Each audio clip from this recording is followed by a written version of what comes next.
بسم الله الرحمن الرحيم. الحمد لله الذي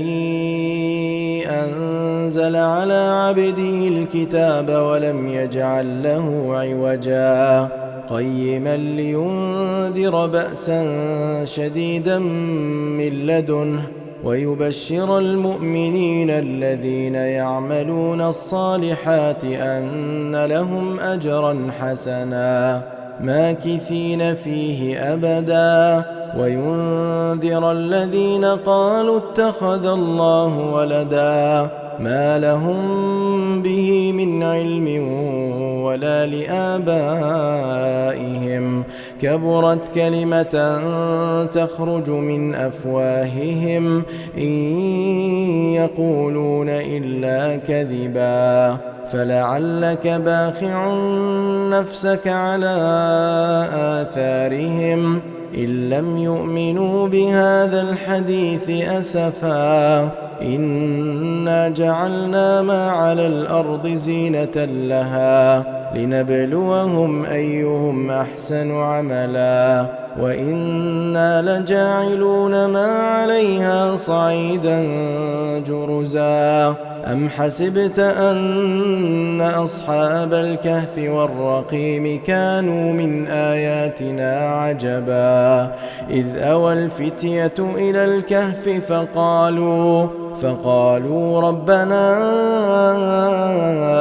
آتنا من لدنك رحمة وهيئ لنا من أمرنا رشدا فضربنا على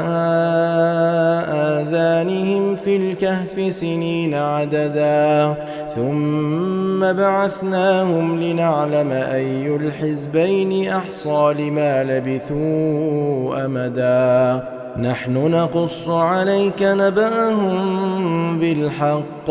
إنهم فتية آمنوا بربهم وزدناهم هدى وربطنا على قلوبهم إذ قاموا فقالوا ربنا رب السماوات والأرض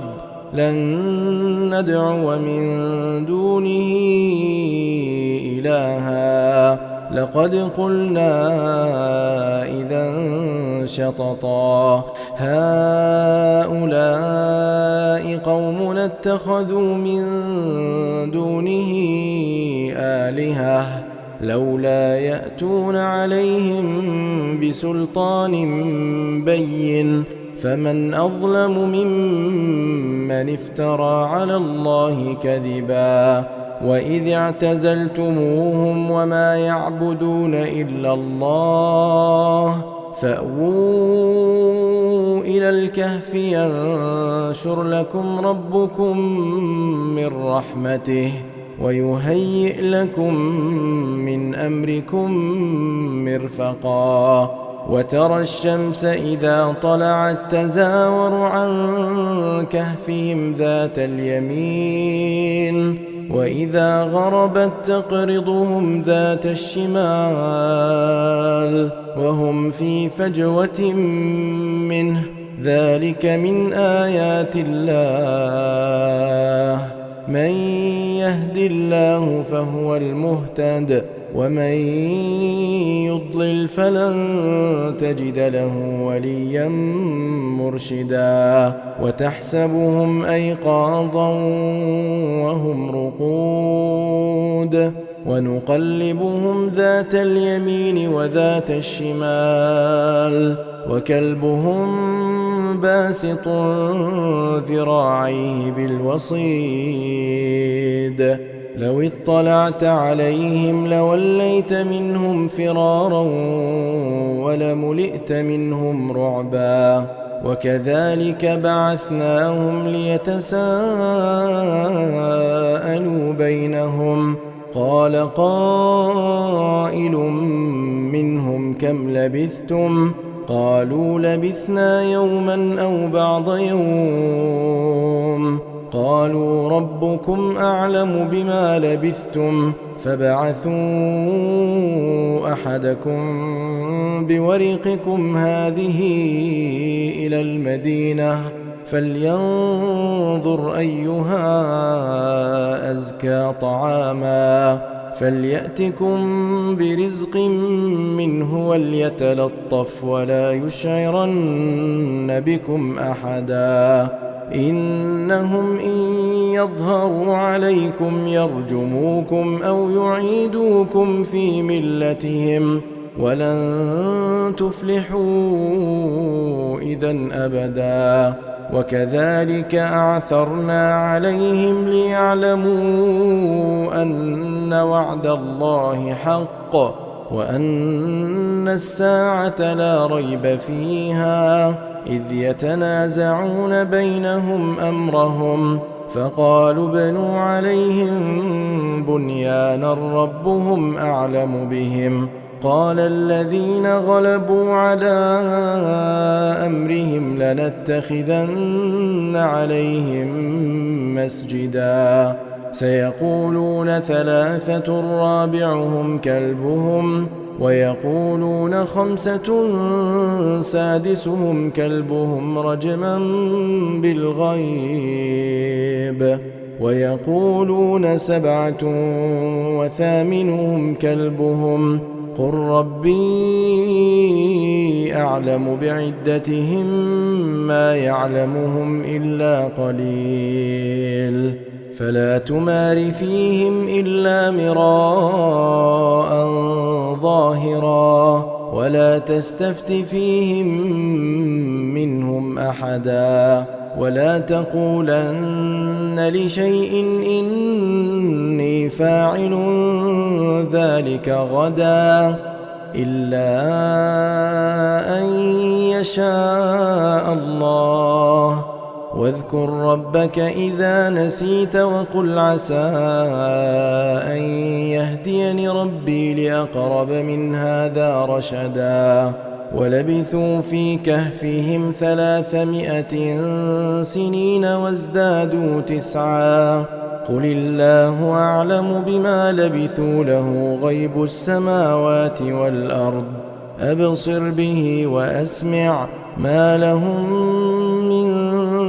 دونه من ولي ولا يشرك في حكمه أحدا واتل ما أوحي إليك من كتاب ربك لا مبدل لكلماته ولن تجد من دونه ملتحدا واصبر نفسك مع الذين يدعون ربهم بالغداة والعشي يريدون وجهه ولا تعد عيناك عنهم تريد زينة الحياة الدنيا ولا تطع من أغفلنا قلبه عن ذكرنا واتبع هواه وكان أمره فرطا وقل الحق من ربكم فمن شاء فليؤمن ومن شاء فليكفر إنا أعتدنا للظالمين نارا أحاط بهم سرادقها وإن يستغيثوا يغاثوا بماء كالمهل يشوي الوجوه بئس الشراب وساءت مرتفقا إن الذين آمنوا وعملوا الصالحات إنا لا نضيع أجر من أحسن عملا أولئك لهم جنات عدن تجري من تحتهم الأنهار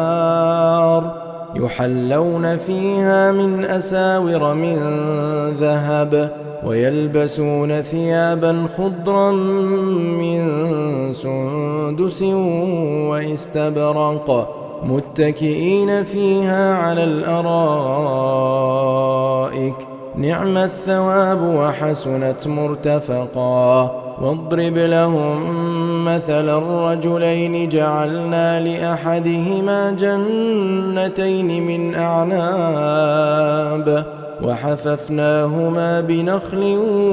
وجعلنا بينهما زرعا كلتا الجنتين آتت أكلها ولم تظلم منه شيئا وفجرنا خلالهما نهرا وكان له ثمر فقال لصاحبه وهو يحاوره أنا أكثر منك مالا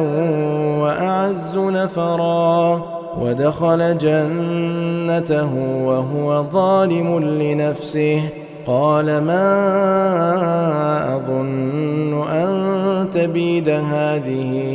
أبدا وما أظن الساعة قائمة ولئن رددت إلى ربي لأجدن خيرا منها منقلبا قال له صاحبه وهو يحاوره أكفرت بالذي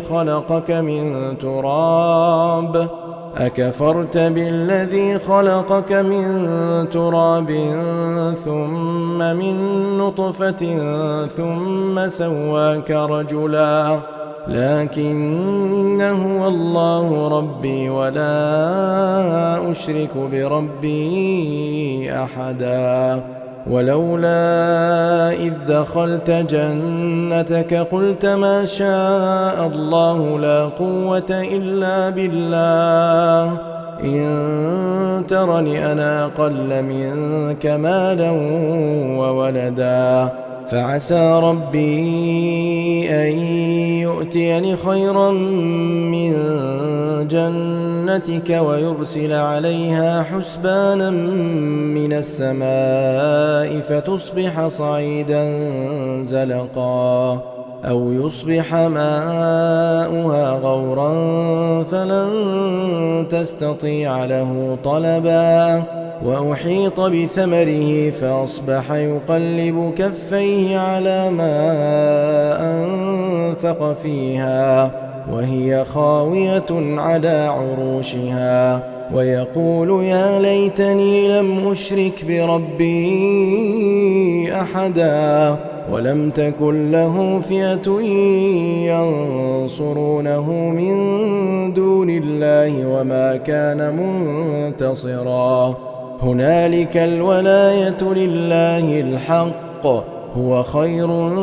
ثوابا وخير عقبا واضرب لهم مثل الحياة الدنيا كماء إن أنزلناه من السماء فاختلط به نبات الأرض فأصبح هشيما تذروه الرياح وكان الله على كل شيء مقتدرا المال والبنون زينة الحياة الدنيا والباقيات الصالحات خير عند ربك ثوابا وخير أملا ويوم نسير الجبال وترى الأرض بارزة وحشرناهم فلم نغادر منهم أحدا وعرضوا على ربك صفا لقد جئتمونا كما خلقناكم أول مرة بل زعمتم أن لن نجعل لكم موعدا ووضع الكتاب فترى المجرمين مشفقين مما فيه ويقولون يا ويلتنا ما لهذا الكتاب لا يغادر صغيرة ولا كبيرة إلا أحصاها ووجدوا ما عملوا حاضرا ولا يظلم ربك أحدا وإذ قلنا للملائكة اسجدوا لآدم فسجدوا إلا إبليس كان من الجن ففسق عن أمر ربه أفتتخذونه وذريته أولياء من دوني وهم لكم عدو بئس للظالمين بدلا ما أشهدتهم خلق السماوات والأرض ولا خلق أنفسهم وما كنت متخذ المضلين عضدا ويوم يقول نادوا شركائي الذين زعمتم فلم يستجيبوا لهم وجعلنا بينهم موبقا ورأى المجرمون النار فظنوا أنهم مواقعوها ولم يجدوا عنها مصرفا ولقد صرفنا في هذا القرآن للناس من كل مثل وكان الإنسان أكثر شيء جدلا وما منع الناس أن يؤمنوا إذ جاءهم الهدى ويستغفروا ربهم إلا أن تأتيهم سنة الأولين أو يأتيهم العذاب قبلا وما نرسل المرسلين إلا مبشرين ومنذرين ويجادل الذين كفروا بالباطل ليدحضوا به الحق واتخذوا آياتي وما أنذروا هزوا ومن أظلم ممن ذكر بآيات ربه فأعرض عنها ونسي ما قدمت يداه إنا جعلنا على قلوبهم أكنة أن يفقهوه وفي آذانهم وقرا وإن تدعهم إلى الهدى فلن يهتدوا إذن أبدا وربك الغفور ذو الرحمة لو يؤاخذهم بما كسبوا لعجل لهم العذاب بل لهم موعد لن يجدوا من دونه موئلا وتلك القرى أهلكناهم لما ظلموا وجعلنا لمهلكهم موعدا وإذ قال موسى لفتاه لا أبرح حتى أبلغ مجمع البحرين أو أمضي حقبا فلما بلغا مجمع بينهما نسيا حوتهما فاتخذ سبيله في البحر سربا فلما جاوزا قال لفتاه آتنا غداءنا لقد لقينا من سفرنا هذا نصبا قال أرأيت إذ أوينا إلى الصخرة فإني نسيت الحوت وما أنسانيه إلا الشيطان أن أذكره واتخذ سبيله في البحر عجبا قال ذلك ما كنا نبغ فارتدا على آثارهما قصصا فوجدا عبدا من عبادنا آتيناه رحمة من عندنا وعلمناه من لدنا علما قال له موسى هل أتبعك على أن تعلمني مما علمت رشدا قال إنك لن تستطيع معي صبرا وكيف تصبر على ما لم تحط به خبرا قال ستجدني إن شاء الله صابرا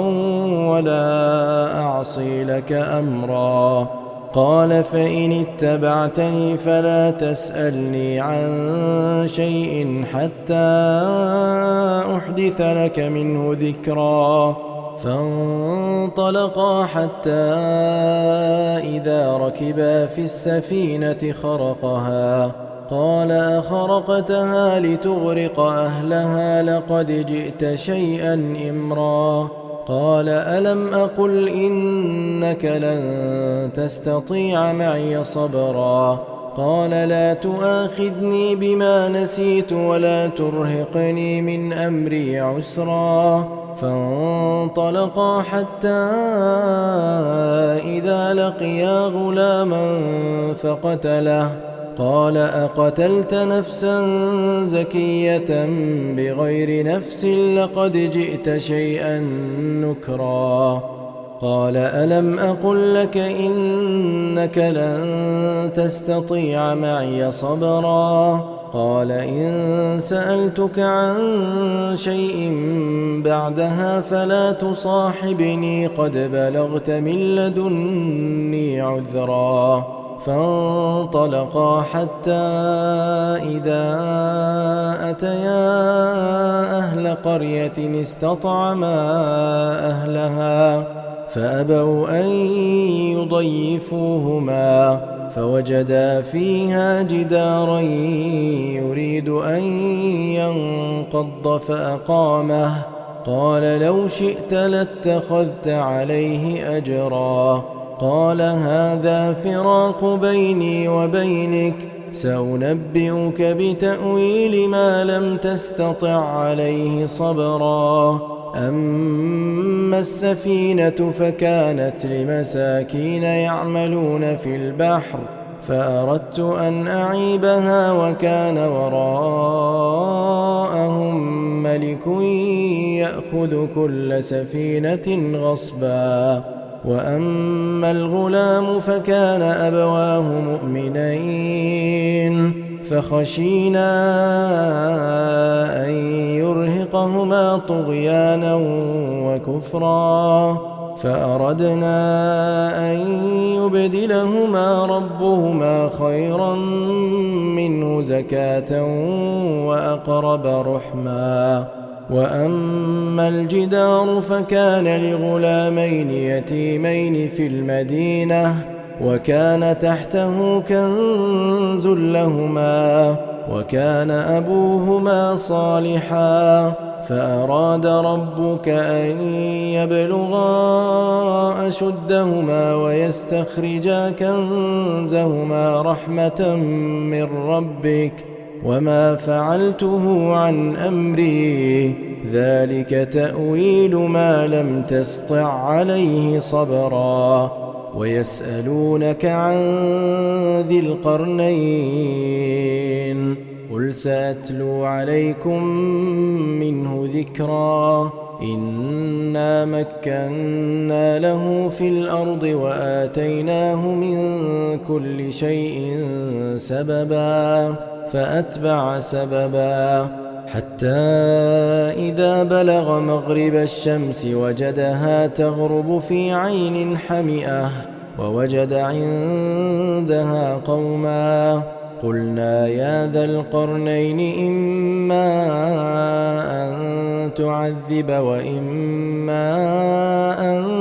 تتخذ فيهم حسنا قال أما من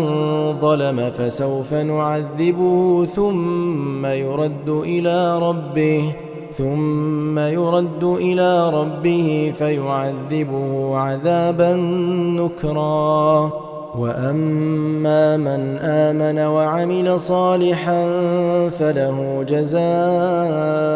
الحسنى وسنقول له من أمرنا يسرا ثم أتبع سببا حتى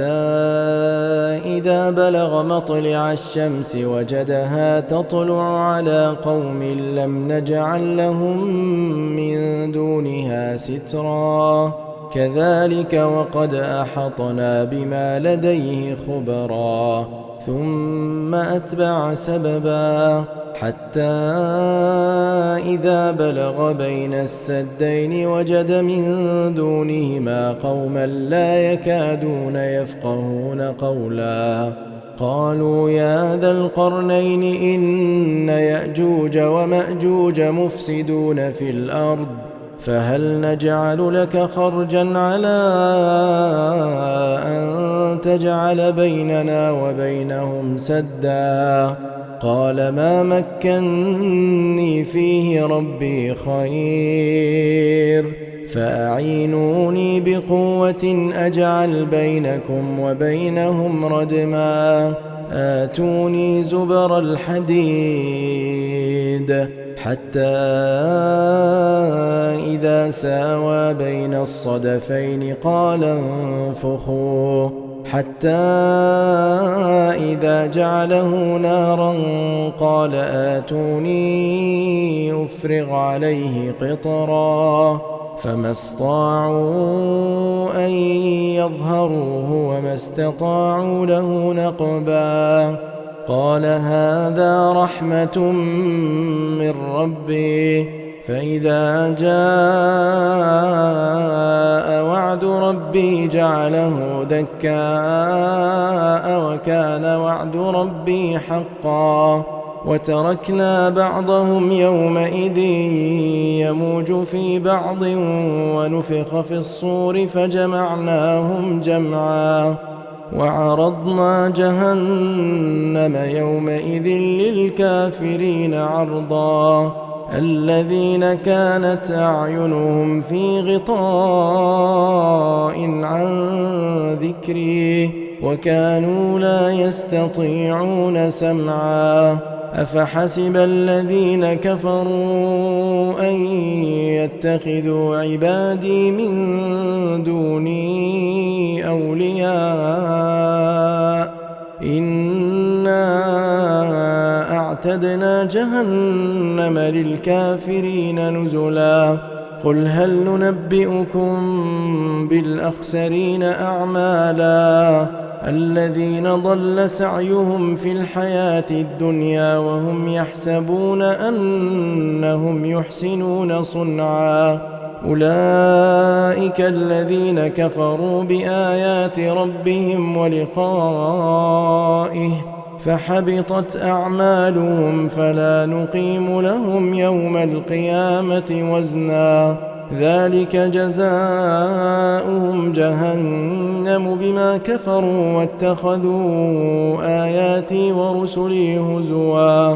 إن الذين آمنوا وعملوا الصالحات كانت لهم جنات الفردوس نزلا خالدين فيها لا يبغون عنها حولا قل لو كان البحر مدادا لكلمات ربي لنفد البحر قبل أن تنفد كلمات ربي ولو جئنا بمثله مددا قل إنما